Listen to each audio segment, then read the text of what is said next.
So anyways, let's get to another Throwback Thursday. Last week, I told you another story about another rape that occurred at TGI Fridays down in the valley there by Interstate 8 in San Diego. And that's,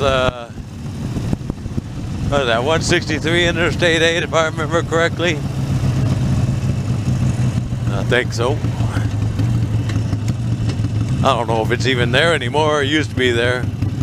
Anyway, so we used to get rapes there all the time. Every weekend you get calls, graveyard, and the early morning shift would get calls.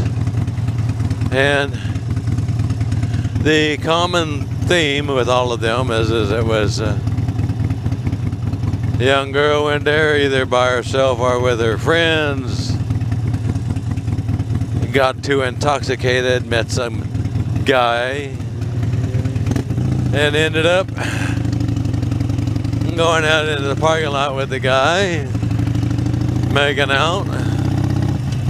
One thing led to another, and we would get a call that there was a rape victim there. He would show up at the scene. And there was a toss-up as to whether or not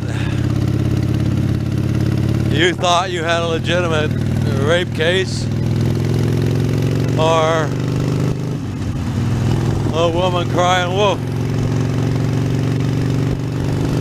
Now, I'm sure all of you heard the story about the boy who cries wolf. Cries wolf all the time to get attention. There never is a wolf. Then when there finally is a wolf, and he cries wolf, nobody comes.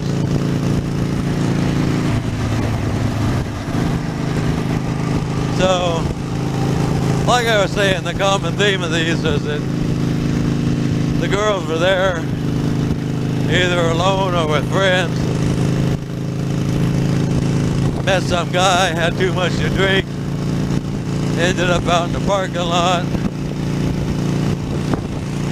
and had sex. Now, when we got there, it was after the fact, and either they would say the sex was forced upon them and was not consensual.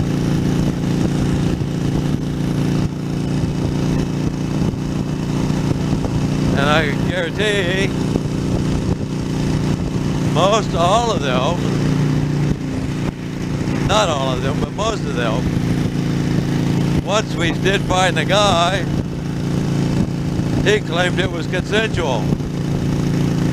That, yeah, they'd both been drinking, went out to the parking lot, started making out, and ended up having sex.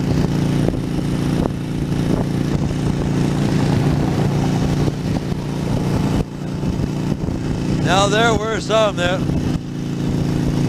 you could definitely tell they were not consensual. They were forced.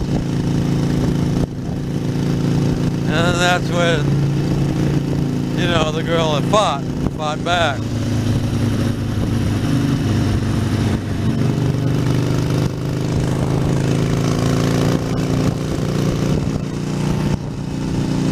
That was not the case in most of the calls to that location.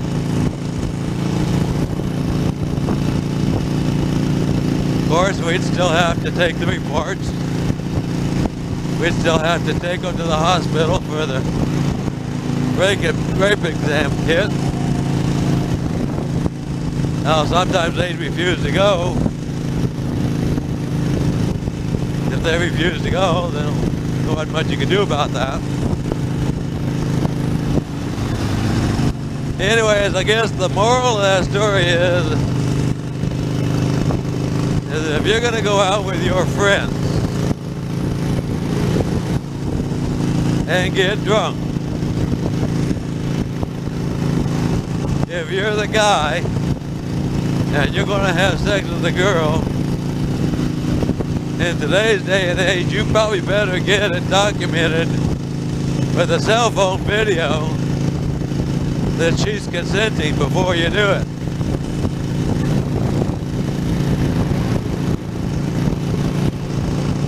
If you're the girl and you're out with your friends, you better make sure they don't just abandon you and go off and leave you on your own.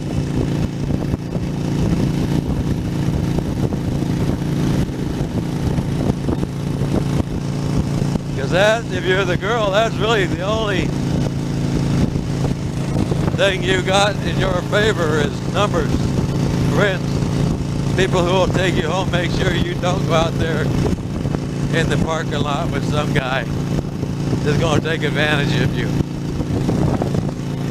And if you're the guy going out to the parking lot to make out with some girl and you both been drinking, you better make sure you get a cell phone video of her consent to go out there with you and have sex,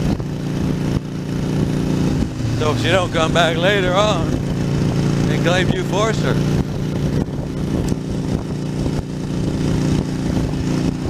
And that's all I got to say about that.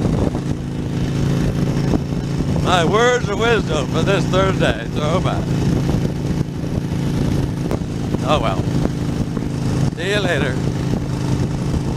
I gotta get ready to get off the freeway and do some lane split. Bye bye.